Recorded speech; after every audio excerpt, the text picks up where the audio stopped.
isaga oo qof weyn ah oo aabbaa iyo carruur dhalay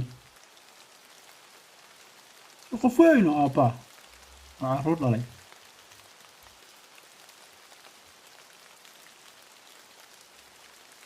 maxaa dhacaya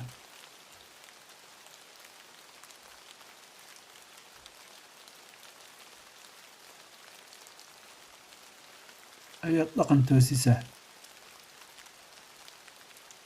allah ma dhici karto haa wallaahi isagoo weyn oo aabba ah ayaad dhaqan toosinaysaa